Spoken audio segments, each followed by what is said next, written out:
Lunes a viernes a las 12 de la noche. En Capó.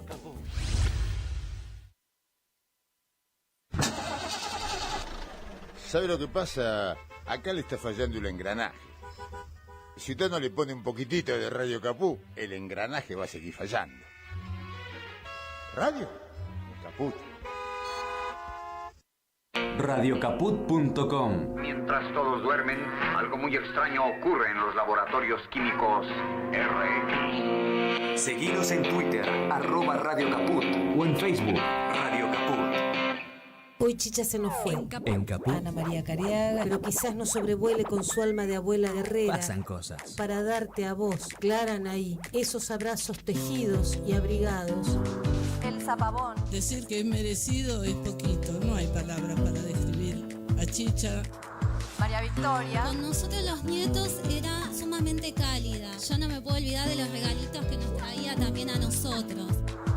Eve de Bonafini. Para mí fue una hermana, una amiga, una compañera. No sé por qué la vida nos juntó, pero nos pusimos de acuerdo en muchas cosas. Juan Martín Ramos Padilla. Esa placa que vamos a descubrir con el nombre de Chicha Mariani no es algo decorativo, pero es la asunción de un compromiso de defender las causas populares. ¡Chicha Mariani! ¡Presente! ¡Chicha Mariani! ¡Presente! ¡Ahora! ¡Y siempre! ¡Ahora! ¡Y siempre! ¡Ahora! ¡Y siempre! Radio Caput. Hable bajo, pero hable, no se case. Esas cosas. 5, 4, 3, 2, 1. ¿No quieren? Mátenlo. Bueno, a ver. Ok. Sí. Ah, ¿es acá? Sí. Ahí sí puede ser. Radio Caput. Radio Caput. Radio Caput. Esto es Radio Caput. Buenas noches, muchas gracias. Radiocaput.com. Estás conectado. Estás en Caput.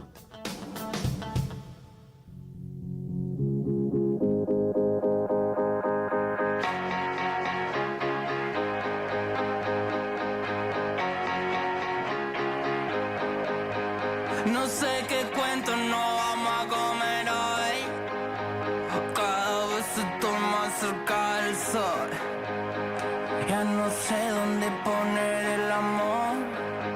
Si el mundo gira, ¿qué miedo voy a hacer yo? No sé qué cuento no vamos a comer hoy.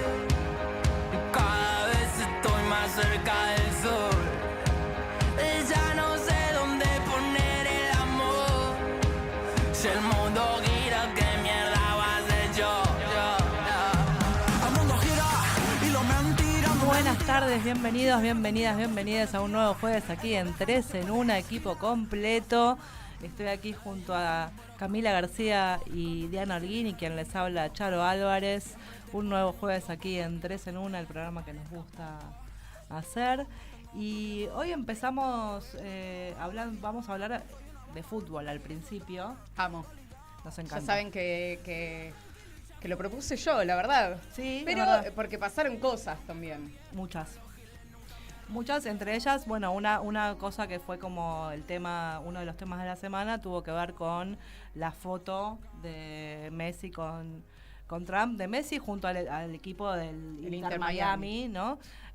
Junto con Trump, pero bueno, Trump como que, por supuesto, aprovechó que estaba Messi y fue como el que estaba en primera plana al lado de él mientras daba una conferencia de prensa en la que habló de la guerra. Y bueno, esa foto tuvo mucha repercusión, mucha opinión. Sí, hubo opiniones variadas y por eso también tenemos un invitado, digamos, para charlar sobre eso. Y pasaron varias cosas que tienen que ver también con, cuestiones del fútbol local. Y digo del fútbol local porque ya lo veníamos haciendo en nuestro ping-pong, popurrí, mini resumen de noticias de varias semanas y que tienen que ver con la pelea entre la AFA y el gobierno, la persecución, el asado de Maíques en en Ezeiza, la relación Infantino-Trump, el premio, ¿no? El premio FIFA de la Paz. También para él se lanzó la plataforma, esto fue una gran novedad, la plataforma digital que lanzó la AFA para ver fútbol gratis. Y bueno, digo, son un montón de temas relacionados al fútbol y la política, y si bien es un disparador lo de Messi, me parece que hay un montón de cosas para charlar. Aparte, sumado a que también veníamos del tema de la liberación del gendarme y todo digamos totalmente me había olvidado taxi, de esto. el taxi de Gallo. El supuesto taxi de Tapia, como lo mencionó el senador. Pero aclaremos esto. Había un gendarme que fue secuestrado, lo voy a poner entre comillas, pero que estuvo en Venezuela, fue tomado prisionero por el gobierno. Sí, bueno, por eso puse entre comillas. Fue detenido, digamos, por el gobierno en ese entonces del expresidente Nicolás Maduro, ahora detenido por los Estados Unidos en una intervención ilegal, y vuelve de la mano de las conversaciones y entiendo yo, un avión de la AFA. Sí, porque como había que garantizar su llegada en buenas condiciones, y el gobierno argentino no reconoce la figura de la actual presidenta de Delcy Rodríguez en Venezuela, una alternativa que se les ocurrió para que eso suceda fue preguntar a la AFA, porque la AFA estaban hablando de cuestiones que tenían que ver con el fútbol, y bueno, a uno de los asesores de Delcy se le ocurrió esta posibilidad de contactar a Tapia, y por eso fue que sucedió esta situación. Bueno, de hecho varios, y esta semana también hubo varios argentinos que por la guerra de Estados Unidos, puede ser la guerra, las bombas que tiraron Estados Unidos, principalmente en Irán, y a partir de eso la reacción, digamos, del país islámico, se cerró la parte aérea, digamos, de Dubái, y muchos de ellos llamaron y pedían abiertamente una negociación para salir del país a través de la AFA. Digo, esas repercusiones que van sucediendo a partir de esos hechos. Le queremos dar la bienvenida, estamos en comunicación acá por Zoom con Alejandro Fabri, periodista deportivo y escritor, muy conocido, con una trayectoria enorme. Buenas tardes. Alejandro, ¿cómo estás? Acá estoy con Charo Álvarez y Camila García, mis compañeras de 3 en 1. ¿Qué tal, chicas? ¿Cómo están? Buenas tardes, ¿cómo andan?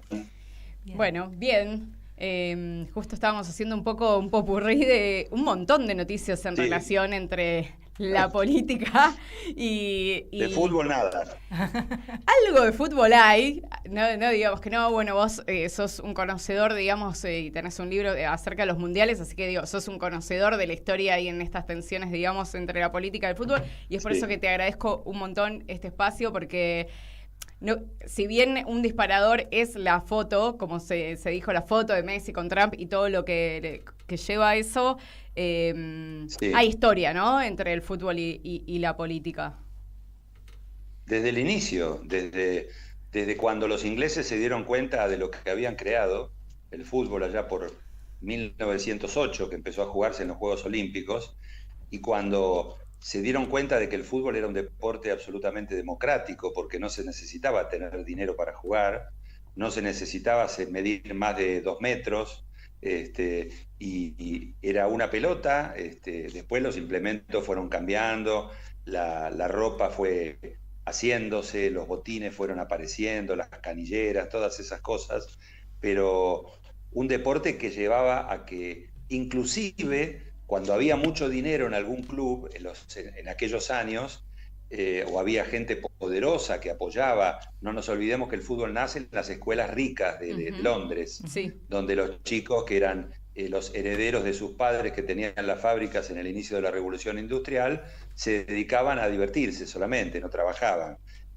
Inventaron el fútbol de alguna manera, lo fueron puliendo de las cosas más violentas que se fueron separando en los caminos, el fútbol y el rugby, quedaron bien distribuidos, bien separados a fines del siglo XIX.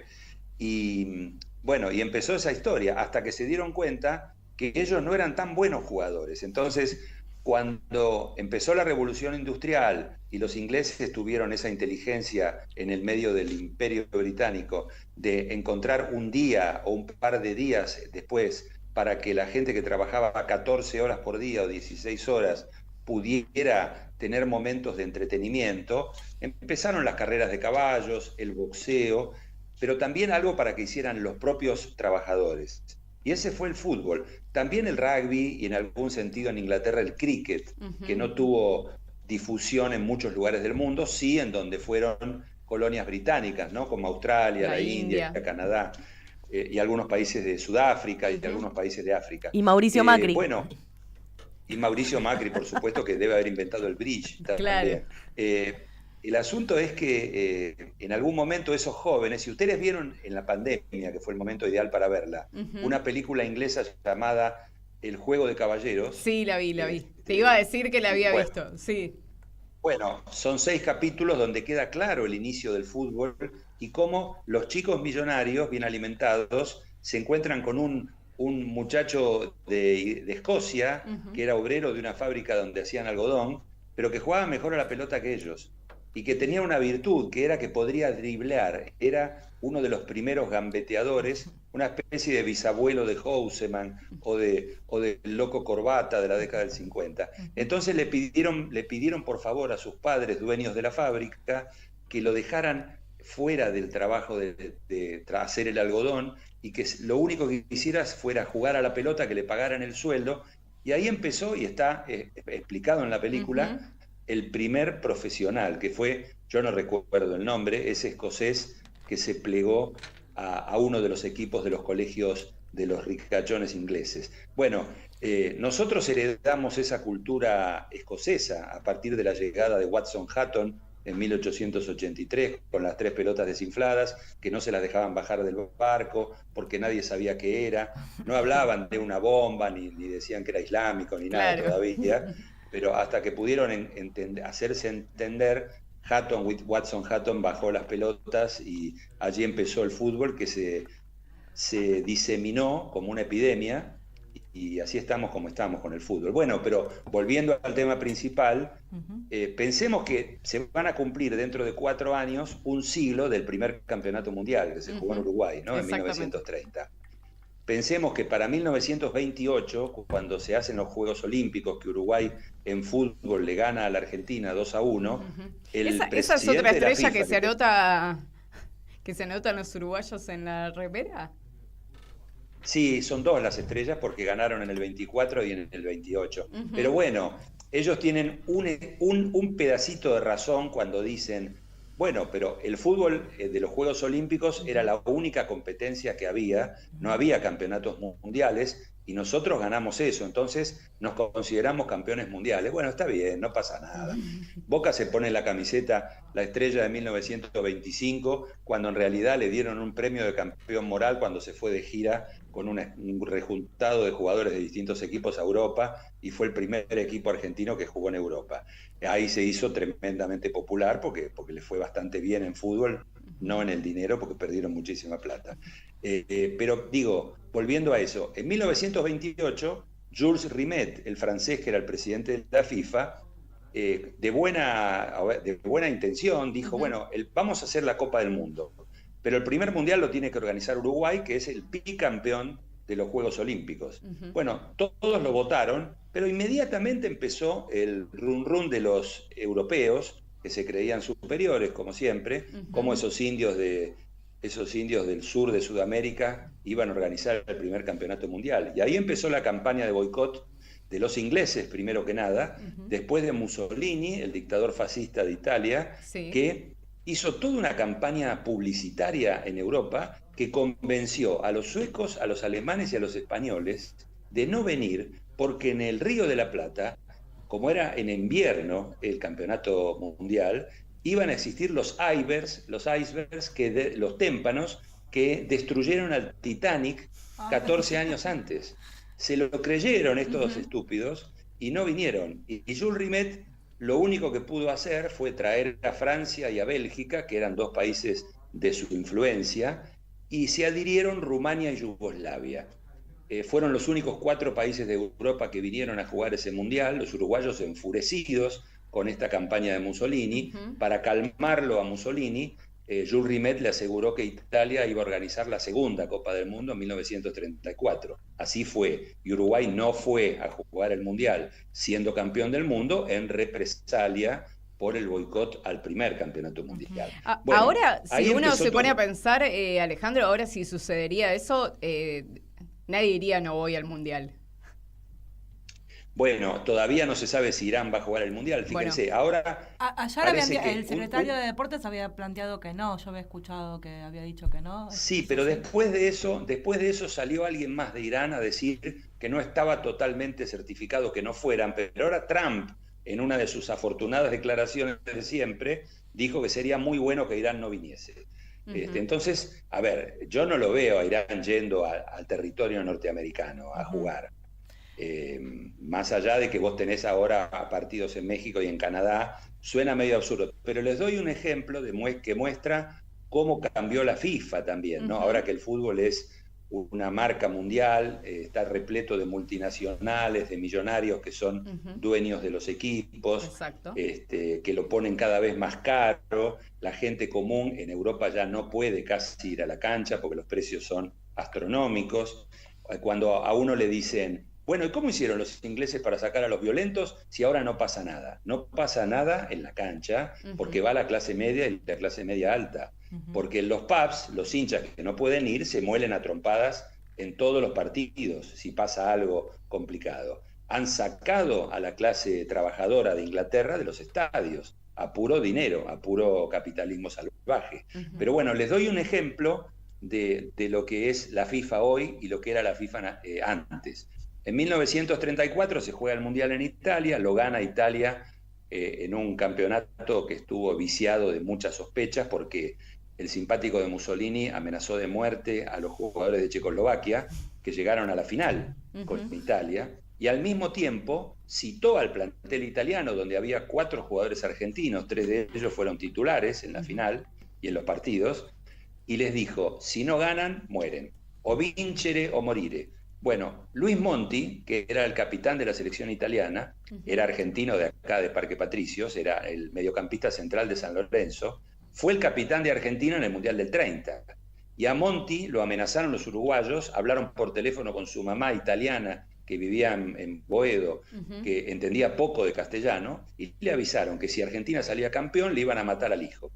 Bueno, entonces Luis Monti, después del partido que Italia le gana a Checoslovaquia 2-1 en tiempo suplementario, en las primeras declaraciones que hace dice, pensar que en 1930 me mataban si ganaba y en el 34 me mataban si perdía. Tremendo. Cosas absolutamente insólitas. Bueno, pero la FIFA en 1938 se jugaba el Mundial en Francia y Jules Rimet tuvo la visión, no era muy difícil darse cuenta, pero estaba Hitler, estaba Mussolini y Hitler ya había invadido Checoslovaquia. Bueno, pensó que iba a haber guerra en Europa. Entonces le quitó la chance a la Argentina o a Brasil de organizar, porque habían pensado un mundial en Sudamérica y otro en Europa, alternados. Le sacó la sede a Sudamérica y se la dejó a Francia, porque Jules Rimet, ante algún micrófono, ya había micrófonos en esa época, dijo, yo creo que va a haber guerra muy pronto en Europa y no sé qué va a quedar de Europa. Entonces le dio la sede a Francia. Pero en el mismo año del Mundial, unos meses antes, se habían jugado las eliminatorias y la selección de Austria era la selección más importante de Europa, el famoso Bunderteam, que tenía una base de jugadores del Rapid de Viena. Bueno, resulta que Austria fue invadida por Alemania antes de que se juegue el Mundial. Y le ofrecieron, casi les exigieron a los jugadores de Austria jugar para la selección de Alemania, porque Alemania englobaba ahora a Austria. Austria es un país mucho más chico, uno de los pocos países que no tiene idioma propio, ellos hablan alemán. Así es. Bueno, el asunto es que la FIFA rápidamente le mandó un telegrama a la Federación Austríaca de Fútbol diciéndoles, ustedes no pueden jugar el Mundial porque ya no son un país, forman parte de Alemania. Hace unos años, cuando Rusia invade Ucrania, la FIFA le manda un telegrama a Rusia y le dice, ustedes no pueden jugar un mundial porque han invadido otro país. Exacto. Exactamente al revés. Mirá. Bueno, ese es el fútbol y la política y cómo es de retorcido todo cuando se meten y se mezclan estas cosas que siempre estuvieron mezcladas. Tal cual. Y hablando justamente de este mundial del 2026, bueno, como digo, yo te escuché en algunas notas esta semana a raíz de la foto justamente del Inter Miami con Donald Trump. Preguntarte, digo, yo te escuché, pero nos gustaría que la audiencia te escuche un poco tu punto de vista. Tuve muchas discusiones con mis compañeros, sobre todo varones, en relación a esto, porque obviamente saben más. Lo digo con una cuestión de género porque existe bastante, pero en el fútbol muchísimo más. Y la verdad es que me gustaría que puedas compartir tu análisis. Mira, lo primero que dije fue que yo no tengo por qué pedirle a Messi que se convierta en Diego Maradona, Total. o en Sócrates, o en Cantona, o en algún otro jugador contestatario, un tipo humilde, pero al mismo tiempo con una visión de las cosas muy diferente. Messi vive en Miami, eligió vivir en Miami. Yo creo que es la última ciudad del mundo en la que yo viviría, Miami. Hay otros lugares mucho más lindos y menos fastidiosos que en Estados Unidos que Miami. Él posiblemente se quede a vivir ahí, no lo sabemos. Es un empresario exitoso, multimillonario, y va a ver al presidente de ese país en el momento en que él vive y salió campeón, porque hay una pauta desde hace 3 meses de que es tradicional, aunque a Trump no le importe lo más mínimo el fútbol, por supuesto, que el presidente de los Estados Unidos recibe al campeón de la Liga Norteamericana, que hoy es bastante importante, más allá que todos nosotros decimos que es una liga intercountry, pero no importa. A Messi no le puedo pedir lo mismo de Diego, porque es otra cosa, y sobre todo porque yo me he discutido también con amigos míos, y periodistas también, que confunden el tema de que si Maradona hizo tal cosa, Messi, como es el mejor del mundo y vendría a ser el continuador del talento mayúsculo de Diego, tendría que... No, Messi es otra cosa. Messi se reunió con las abuelas de Plaza de Mayo, estuvo con Estela de Carlotto, salió en la tapa de La Garganta Poderosa y le hicieron una nota, posó con camisetas de gente desaparecida de algunos equipos. Digamos, esto estaba pautado desde antes, e independientemente de que Trump no nos cae bien a ninguno, era una cuestión protocolar y hasta ahí llegó. No es que Messi agarró el micrófono y dijo, vamos a la guerra, vamos a terminar con los turbantes de los ayatolás y todo eso. Ahora, una pregunta. Ponerlo en un lugar... Sí, yo entiendo el punto al que te referís y estoy de acuerdo. O sea, el fútbol igual representa ciertas pasiones y bueno, es inevitable también referirlo, porque el fútbol también es política. Entonces, si despolitizamos el fútbol, pero también, bueno, la trayectoria de los jugadores no hacen que sean personajes politizados en general. Pero sí recuerdo que cuando fue el Mundial no quisieron ir a la Casa Rosada. ¿Esa fue una iniciativa de la AFA o fue una iniciativa de los mismos jugadores? Porque digo... Fue una iniciativa de los mismos jugadores, no puntualmente bueno, entonces, de Messi. Claro, entonces ahí hay una cuestión política. Ahora, con Trump no hay una cuestión política. No sé, lo digo, quizás es distinto, ¿no? Bueno, está bien, está cumpliendo su trabajo, tiene que ir a esta cuestión protocolar, qué sé yo, y lo de la AFA lo dejaron elegir. No sé, yo sé que son odiosas las comparaciones, ¿no? Pero bueno. No son odiosas, son comparaciones, es un dicho nada más. Sí. Pero, a ver, en este momento Messi es el capitán del campeón de la Liga de Estados Unidos. Si él hubiera ido como representante de la selección argentina, a lo mejor no creo que lo hubiese hecho, pero a lo mejor hubiera tenido otra posición en ir a ver a Trump. Hubo grandes actores que Trump los quiso ver y le dijeron que no.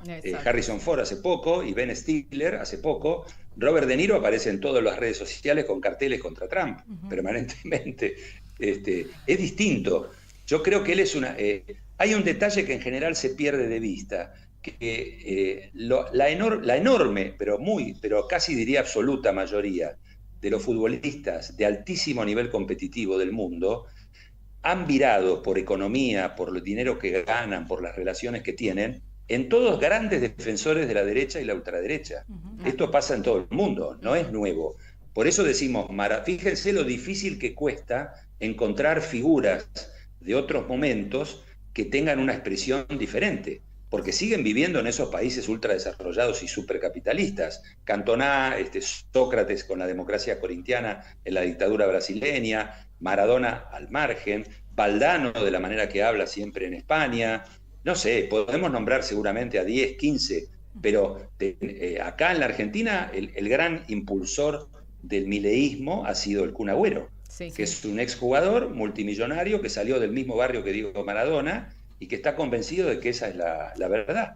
Y yo lo que, así estamos. ¿Qué vamos a hacer? Lo que pensaba, Alejandro, para ver, digo, a mí me parecía que era una foto protocolar, deportiva y empresarial, ¿no?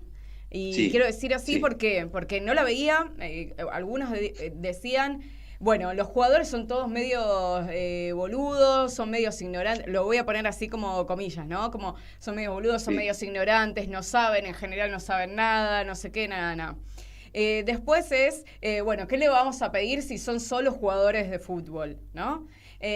Y todo como, de alguna manera, también una desresponsabilización.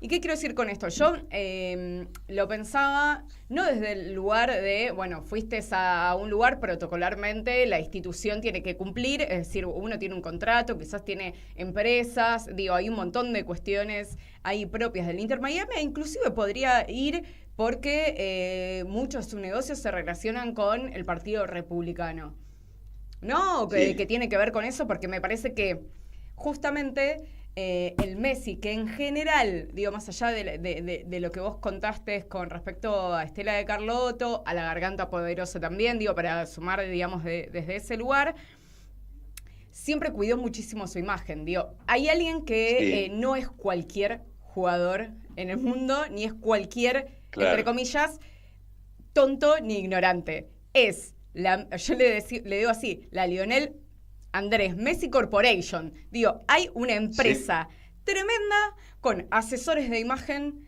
con convenios con empresas. Digo, en general, además, por ejemplo, uno puede ver a Messi que ni siquiera toca a las mujeres con las que tiene que compartir un evento. Digo, hay un montón de cosas atrás de lo que Messi hace, dice, deshice, ¿no? O no dice. Lo que a mí me llamó la atención, porque no es la cuestión protocolar, sacarse la foto, digamos, ahí protocolarmente, porque lo hicieron cuando volvieron en el 2014, digamos, con Cristina, y había muchos que estaban con una cara que se querían morir, entre ellos, no sé, Higuaín, se me ocurre, de los que tengo en imagen de cuando volvieron, sino en la parte en que Trump habla, digamos, estrictamente del bombardeo de Irán, y habla de lo bueno que es bombardear Irán y aplaudimos y sonreímos. A eso hay que darle, digamos, una entidad, digo porque es un plano directo con Messi. No sé si es una utilización o efectivamente hay algo ahí para poder hacer otro tipo de lectura. Debe ser un poco de todo. Lo que pasa es que no nos olvidemos también quiénes son los dueños del club, del Inter de Miami, ¿no? Tal son cual. Los hijos de Jorge Mascanosa, un asesino, un millonario escapado de Cuba cuando llega la Revolución Cubana y que puso una bomba, él y un par de personas más, en un avión que sacaba turistas de Cuba, donde murieron casi 90 personas sobre el Mar Caribe. Los hijos de ese asesino son los dueños del club donde juega Messi, que debe ser socio ya a esta altura, junto con David Beckham, que no fue porque cantaba a la mujer, se juntaban de nuevo las chicas, ¿cómo se llama el grupo? Que no me acuerdo ahora. Las Spice Girls, perfectamente. Pero bueno, yo creo que además en la cabeza de Messi debe estar, me estoy retirando, que no me vengan a hinchar ahora con todo esto, se juega el Mundial dentro de 4 meses, jugaré, me dará el cuero, no sé, hay muchas cosas, pero no lo quiero disculpar a Messi, digamos. La verdad que es complicado. Se frizó la imagen. Messi lo quiero como jugador, política, y bueno, problema de él. ¿Qué va? No me preocupa. Hay otros bastante más amplia, como Lisandro Martínez y alguno más. Y si está de moda ahora la ultraderecha y burlarse de la gente humilde y despedir gente y se abrazan, está en modo Adorni. Bueno, ojalá pase pronto este vendaval de estupideces, ¿no? Totalmente. Bueno, Alejandro, agradecerte un montón esta entrevista, este tiempo que nos diste, porque además aprendemos un montón, sobre todo acá las Fíjate chicas. Que no hablamos de fútbol, ¿eh? No, bueno, un poco de historia de los mundiales, sí. ¿Ves que no hablamos de fútbol? Está bien, Yo les recomiendo para la puntualmente próxima. Que sigan. Sí. Está bien, les recomiendo que estén atentas porque Platense juega la Copa Libertadores y es una experiencia diferente para todos nosotros, los que estamos ahí, ¿viste? No me dio el tiempo, pero te iba a decir cómo cambió, digamos, de ser campeona después, ¿no? La hinchada los estaba matando, ¿no? A los jugadores ahí. Ahora va tercero en el campeonato. Ya se fue el Kili González y todo su desastroso equipo y ahora tenemos a gente vinculada al campeonato, por eso estamos muy bien y de los 10 partidos hemos perdido uno solo. El equipo está muy bien preparándose para la Copa. Bueno, muy bien. Éxitos ahí con Platense y la Libertadores. Ojalá siempre quede en Argentina también, o al menos siempre menos. Bueno, quizás, ya es demasiado, ¿no? Menos si es con Racing. No seas así, porque nos vamos a pelear. Acá hay un problema. Bueno, agradecerte un montón y estamos para una segunda ronda, así que seguramente estaremos hablando a la brevedad. Bueno, dale, un saludo para todos ustedes y la seguimos en cualquier momento. Gracias. Un abrazo, gracias. Hasta luego. Bueno, estábamos hablando con Alejandro Fabri, periodista deportivo y escritor. Nos quedaron un montón de cosas, Digo, la AFA, Chiquitapia, Maíque, ¿no? La relación con el Poder Judicial. Un montón. Bueno, lo podemos volver a llamar. Por supuesto. En unos días. Lo quiero. En unas semanas. Ahora vamos a ir a una tanda y nos vamos a ir preparando para nuestra segunda entrevista del día de hoy, que tiene que ver con otro tema que nos influye a todos y a muchos y muchas más también. Y bueno, vamos a ir a una tanda y volvemos con unas plaquitas. ¿Querés arrancar la mañana bien informado? ¡Rompela! InfoSiberia, las noticias en tu celular. Manda un mensaje de WhatsApp al 1128679078 y recibilo gratis todas las mañanas. Vos sos la única que me hace feliz cuando nadie te dice la verdad. InfoSiberia, las noticias en tu celular. No seas como los demás. Manda un mensaje de WhatsApp y recibilo gratis todas las mañanas. La lupa mágica de la palabra, donde se nos asoman los de las teclas y nos proporcionan un pedazo ya. La lupa mágica de la palabra, con la conducción de Alejandro Gil, desde San Miguel de Tucumán. La lupa mágica de la palabra. La palu cájima de la bralapa. De lunes a viernes, a las 12 de la noche. En Capó.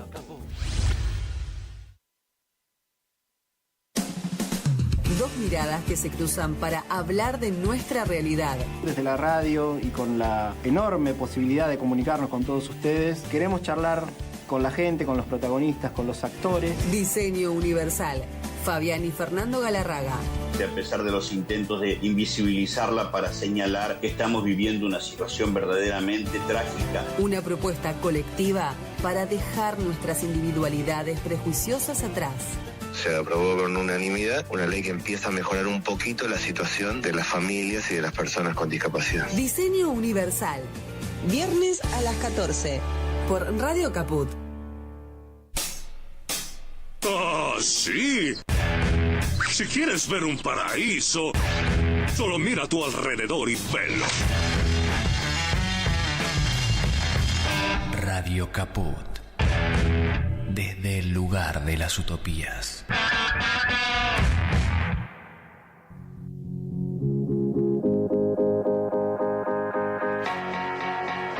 Volvemos luego de la tanda y previo a contactarnos con nuestra entrevistada del día de hoy. Queríamos hablar un poco sobre la situación del endeudamiento en los hogares de nuestro país, de nuestro hermoso y bendito país. Así es, digo, el endeudamiento tan entre picos y bajadas, ¿no? Histórico en la Argentina y sobre todo en este último, digamos, en los últimos 50 años, con crisis muy pronunciadas, digo, desde la hiperinflación al 2001, a la enorme inflación, no sé si hiper, pero digo, la enorme inflación en la última parte del gobierno de Alberto Fernández y la enorme devaluación a posteriori que causó estragos, ¿no? En este 24-25, con un sobreendeudamiento social, con una, vamos a decir, con un estancamiento o una enorme pérdida, digamos, del poder adquisitivo, precarización de empleo, pluriempleo precarizado, y que sobre todo, digo para decir este marco, sobre todo le está sucediendo a todas las familias argentinas, pero sobre todo a las mujeres. Y digo esto porque sobre todo a las mujeres de hogares monoparentales que tienen que bancar a esa familia con padres ausentes. Todo eso es mucho peor para afrontar a una mujer y para esa familia. Sí, de hecho fuimos como un poco a los números que estuvimos viendo y demás, que nos parecía como súper interesante algunos datos que son bastante alarmantes. No es solamente, o sea, siempre la pobreza tiene cara de mujer, como decimos siempre, ¿no? O sea, esto es algo que no se revierte, digo, las mujeres cobramos menos, tenemos más responsabilidades y asumimos mayor cantidad de tareas a las que se suman las tareas de cuidado. Entonces, ahora esta tendencia fue en crecimiento a partir de la disminución del poder adquisitivo del salario, que eso es un hecho absoluto, de que la guita no nos alcanza y tenemos que tener más de un laburo, pero además se posibilitó con esta cuestión de la fiesta financiera de Caputo la posibilidad del endeudamiento de estas clases populares con pluriempleo, en donde el que hacía la changa, el que vende en la calle, el que va y limpia una casa, o la que va y limpia una casa, o la que es enfermera o hace una tarea de cuidados hacia personas adultos mayores y demás, cobra a través de billeteras virtuales, ¿no? Entonces, esas billeteras virtuales te posibilitan un adelanto de ingresos, de sueldo y demás. ¿Y qué pasó? Bueno, resulta que estas fintech, como se le llaman, o sea, billeteras virtuales, que son 1 millón, que andan de todos lados, no están reguladas por el Estado.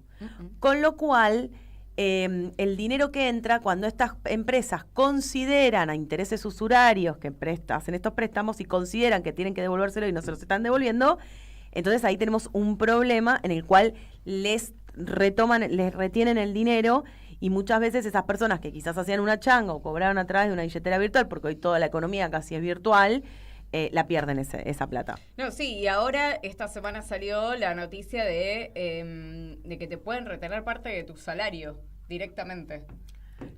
Sí, hay una... Algo... En realidad, lo que más... Eso es por un lado, porque antes no te podían retener más del 30%, pero igualmente eso aplica al salario en blanco, y la mayoría de la gente no tiene salario en blanco y cobra a través de estas billeteras virtuales las changas que hacen. Y como eso no está regulado, es una ley de la selva, o sea, cada billetera virtual tiene su propia política de cómo quieren que le devuelvan el dinero. Entonces, ¿qué pasó? El año pasado hubo una bonanza, un veranito económico, porque obviamente las familias recién estaban empezando a percibir esta situación de que que el costo del salario no les alcanzaba para poder vivir. Empezaron a adquirir estos créditos y empezaron a pagarlo como podían. En esta fiesta financiera hubo como más guita girando. Sí, en realidad lo consumo. Que fue y ahora esto empezó a decaer porque esa gente se le hizo una bola de intereses usurarios y entonces, como no pueden pagar, ya ahora empieza la decadencia, en donde ahí vemos, esto era como para introducir los números que nosotros tenemos. Una cosa más que quiero sumar con respecto al Banco Central es que habilitó un sistema para que los bancos y las billeteras virtuales debiten automáticamente las cuotas de los préstamos de las cuentas de los usuarios. Esto se va a empezar a se va a empezar a aplicar a partir del 31 de agosto, pero ya se están preparando como para justamente poder sacar el dinero de las billeteras virtuales, porque lo que sucede es que ya, como estábamos hablando de los números, casi un 60 o un 40% del salario se va en pagar las deudas, porque llegó un momento en donde la gente ya no puede ni pagar el mínimo, y por lo cual está sobreendeudada. O sea, ya no estamos hablando de endeudamiento, estamos hablando de sobreendeudamiento, que los intereses son totalmente usurarios, cada vez son mayores, porque justamente la gente no llega a pagar, y eso, bueno, es una bola que es compleja. Es algo que también empezó a aplicar el gran brujo horrible y nefasto de Sturzenegger, y digo esto porque dentro de su ministerio de desregularización, justamente lo que hizo fue desregular algo que estaba regulado, que tenía que ver con la cantidad de dinero que te podían absorber, limitar, digamos, los porcentajes de intereses. Eso fue una de las primeras medidas que se tomaron, que fue dejar de decir, che, no podés tener una tasa del 180% como tienen los bancos casi por deuda. Pero al ser desregulado, los bancos ponen sus tasas a intereses tremendos, y ahora tenés la posibilidad, digo, en esta fintech, para decir la de Galperín, que vos entrás a ML o a MP y tenés preaprobados préstamos, tenés posibilidad de financiar con un costo, o sea, al toque, cuando vos vas a comprar algo, cuando vos entrás al costo, ya te están proponiendo endeudarte.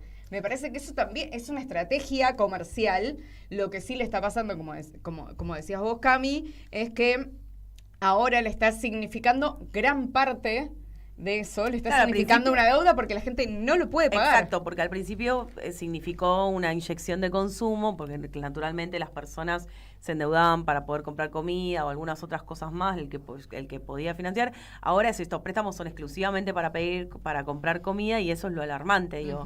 No es que se compran un televisor, no es que se compran unas zapatillas, no es que se compran, o sea, para los pibes, no, es eso.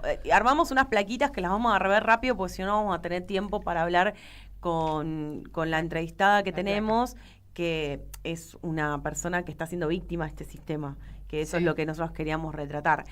En la primera diapositiva, porque acá lo que hicimos es agarrar el nivel de endeudamiento que tienen estas familias, ¿no? Ahí lo vemos, en relación a cuánto cobran de AUH y cuánto cobran de tarjeta alimentar. Y ahí, según un informe de varios institutos de estadísticas, el 91% de los hogares están endeudados. O sea, casi 9 de cada 10 hogares argentinos tienen algún tipo de deuda. 9 de cada 10, exactamente 9 de cada 10 están endeudados. La mayoría, o sea, casi el 60% para comprar alimentos. Exacto. Ya no es porque me compré un auto, o sea, es una deuda que tiene que ver con capitalizarse, ¿no? Bueno, tengo para una vivir. deuda porque me compré una casa, tengo una deuda para comprarme una moto, tengo una deuda, digo que es una suerte de empréstito, pero que te sirve para capitalizarse. Hay gente que está pagando el alquiler con tarjeta. También. O sea, llegamos a ese punto, no solo el alimento, sino también la vivienda. Y 58% no sabe si puede pagar, ¿no? O sea, la irregularidad subió del 2,6% durante la gestión anterior gubernamental a 9,3%. O sea, la irregularidad de pago, que es un índice que sacan los bancos. La segunda diapositiva es cuánto le queda para vivir a estas familias, o sea, o cuánto implica, cuánto nivel de gasto implica o qué se ve en el bolsillo de la mujer que trabaja o cobra AUH. Ayer, Martín, si podemos poner la placa segunda. Sí. Por ejemplo, en la primer barra, una mujer con un hijo que trabaja en el servicio doméstico cobra el AUH y tarjeta alimentar. El ingreso total son 458.000 pesos. De ese total, 56%, o sea, es decir, 256.000 pesos se van deudas. Sí, hay que decir acá, y por eso es aproximado, ¿no? Sí, o sea, hay que decir acá que el gran porcentaje de las mujeres que tienen empleo y que tenían empleo en blanco, ahora después podemos decir, porque en estos 2 años cambió, su 80% era trabajo doméstico. Digo, empleo en blanco. O sea que significa que la mayoría de las mujeres, también con monomarentales, sufren esto. Sí. Bueno, y después tenemos mujer con 2 hijos, ¿cuánto es el ingreso total? Sube un poco, pero la canasta y el déficit se agranda. O sea, si bien tenés más ingreso por la UH y demás, la canasta sale. Y la última barra de azul es un valor asalariado registrado. ¿Ves? Ahí te ves la diferencia de la brecha, de la brecha, claro. Porque ahí el contraste es inmediato. Porque el punto de partida de las mujeres es estructuralmente más bajo. ¿Entendés? O sea, el varón asalariado sin hijos tiene el ingreso así disponible, en fin. Sí, hay que decir que esto significa que 1 millón, un poco más de 1,5 millones de mujeres son hogares monoparentales. Sostengo esto porque son las que peor la pasan. Sostienen más, casi 3,5 millones de pibes. Y digo, esta es la situación de las mujeres y de los pibes. Exacto. Y quiero poner rápidamente la última placa, Martín, discúlpame, la última, no la última de todas, que me parece súper interesante, que es la brecha de género, ¿no? Que ahí vemos en la última placa, lo que estamos viendo ahí es que, o sea, a la izquierda tenemos los números grandes, ¿no? Que son en rojo del 30%, o sea, esa es la brecha salarial de género en la Argentina. O sea, las mujeres ganan en promedio 30% menos que los varones. Y el ingreso promedio de un varón es de 1.033.000 pesos. Y de las mujeres, 728.000. O sea, casi 300.000 pesos de diferencia todos los meses por ser mujer. O sea, esto con los datos que tenemos hoy del CIPA y todo lo que anda dando vueltas, ¿no? El segundo número verde, o sea, 92,5%, esa es la proporción de mujeres entre los titulares de AUH. O sea que casi 9 de cada 10 personas cobran la asignación universal por hijo son mujeres, que eso ya sí. Y el Estado obviamente sabe que sobre quién recae la responsabilidad del cuidado, ¿no? Y al lado tenemos, que me parece súper interesante, son los montos de cuánto está. La AUH por hijo está 106.000 pesos y la tarjeta alimentar por hijo está 52.000 pesos. Sí, pero hay que decir algo que para retomar el discurso del presidente hace, 10 días, que dijo que su prioridad eran los niños y niñas, y en esto porque habló de los números de la AUH, justamente porque es la única política en relación a las infancias que sostuvo este gobierno nacional, que aumentó, y eso es cierto, pero que no aumentó la tarjeta alimentar, aumentó solo la AUH. Y esto es importante porque es una doble cuestión, ahí lo vimos, son 50.000 pesos la tarjeta alimentar. O sea, la desreguló porque no está atada ni a la inflación ni al salario mínimo vital y móvil, y quedó estancada en 50.000 pesos. Esto me parece importante. Sí. Estamos en comunicación con Natalia. Natalia vive en Escobar. Es parte de uno de los comedores comunitarios de la enorme tarea que hace el intendente de Escobar allá para sostener estos espacios en los que se ayuda a las personas que están en situación de vulnerabilidad. Hola Natalia, ¿cómo estás? Acá estábamos hablando de las problemáticas de endeudamiento que tienen hoy las mujeres para poder sobrevivir en este mundo de este gobierno. Y en esta Argentina. ¿Cómo estás, Natalia? Muy buenas tardes. Te saludamos, Charo Álvarez. Buenas tardes, todo bien. Bueno, quería preguntarte, ¿vos a qué te dedicás? Ama de casa. Sos ama de casa. ¿Y actualmente estás cobrando la AUH y la tarjeta alimentar? Sí. Sí. ¿Cuántos hijos tenés? 5. 5 hijos, ok. ¿Y esta situación te alcanza? ¿Te tuviste que endeudar en el último tiempo? ¿Cómo es que podés vivir así? Pidiendo mercadería, pidiendo cosas a desarrollo social porque la plata no alcanza. Mi marido por ahí trabaja, por ahí no. Ok. ¿Y este último tiempo te endeudaste? ¿Te tuviste que endeudar con alguna billetera virtual de las conocidas y demás? Sí, no, tuve que pedir prestado a amigos. ¿Y te endeudaste para qué? ¿Para comprar qué? ¿Comida u otras cosas? Y parte comida. Claro. ¿Y antes te pasaba esta situación? No, me acuerdo que años atrás podías hasta comprarle los útiles a los chicos que te sobraba plata. Este año no me alcanzó para nada, ni siquiera para alcanzar a comprarle la mochila a los chicos. ¿Y vos, la situación habitacional, cómo es? ¿Tienen que pagar por el lugar donde están viviendo? Por suerte es de mi marido la casa, pero ahora hay que pagar los impuestos. Claro. Y en tus amigos conocidos del barrio, por donde vos te movés, hay mucha gente que se ha endeudado con billeteras virtuales, con financistas, con gente del barrio, digo, que buscando otras alternativas para... ¿Y cuál es la situación que tienen? Porque lo que estábamos hablando, que uno se endeuda para comprar comida, pero después le cuesta poder pagar esas deudas porque tienen muchos intereses.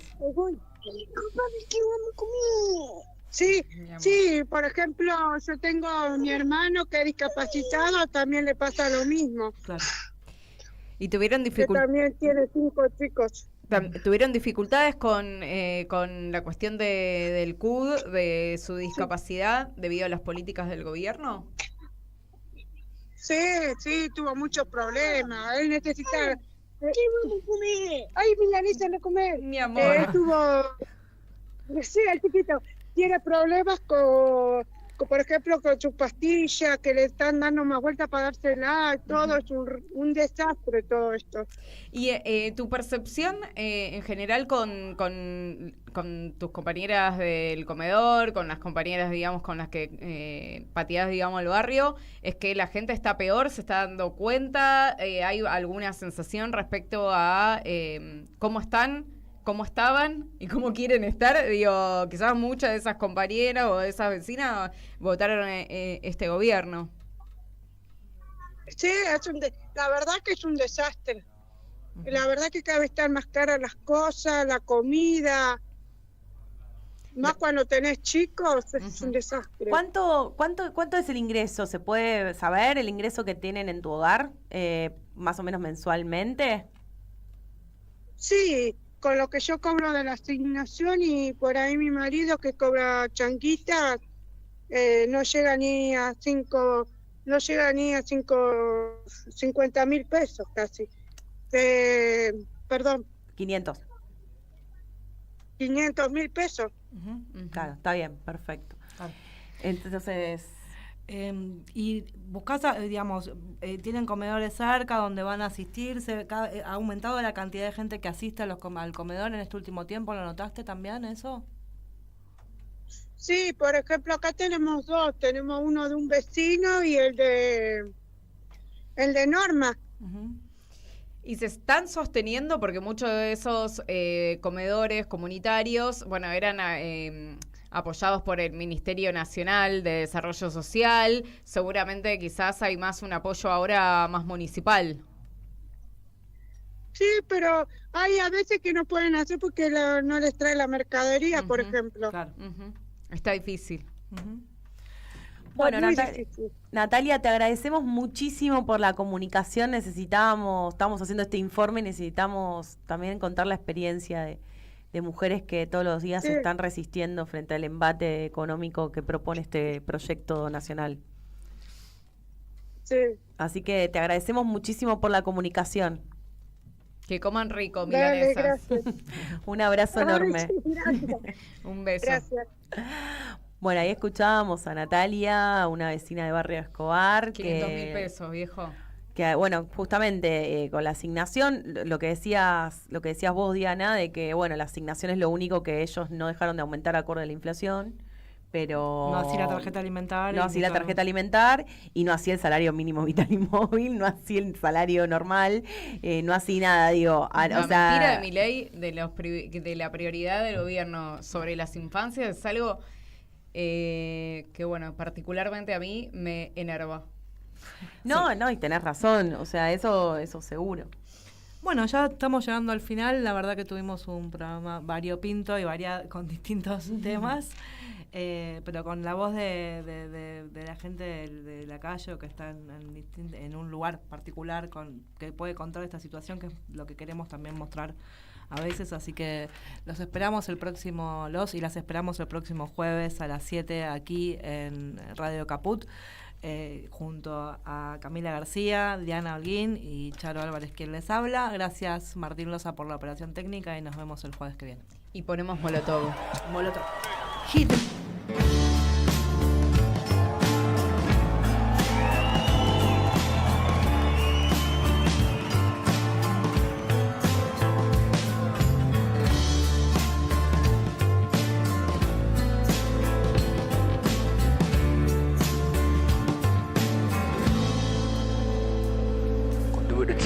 Quería ser como Superman, pero ahora ya quiero ser diputado del PAN o del PRI o del PRD, o cualquier cosa que tenga un poco de poder. Quiero convertirme en el músico político y construir un piso al periférico. Quiero acabar con el tráfico, tendré que entrar a la historia de México. Luego miro al pecero que va medio pedo jugando carreras con los pasajeros, pero él tiene que pasar primero. Sin luces, sin frenos, junto al patrullero. Aunque no sepa leer, no sepa hablar, él es el que te brinda la seguridad. Así lo tienes que respetar, porque él representa nuestra autoridad. So you think you're gonna hit me, but now we're gonna hit you back. So you think you're gonna hit me, but now we're gonna hit you back. So you think you're gonna hit me, but now we're gonna hit you back. So you think you're gonna hit me, hit me.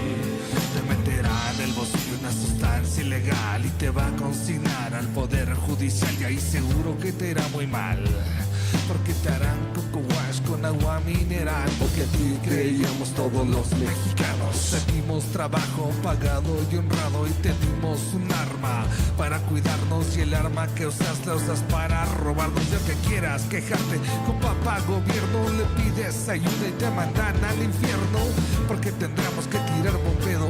Solo te van a dar a tole con el dedo, y en la fila del departamento de quejas te paras con un mar de secretarias pendejas y el siguiente en la fila, y así te la pelas, pero el bono sexenal nunca se traspapela. So you think you're gonna hit me, but now we're gonna hit you back. So you think you're gonna hit me, but now we're gonna hit you back. So you think you're gonna hit me, but now we're gonna hit you back. So you think you're gonna hit me, hit me.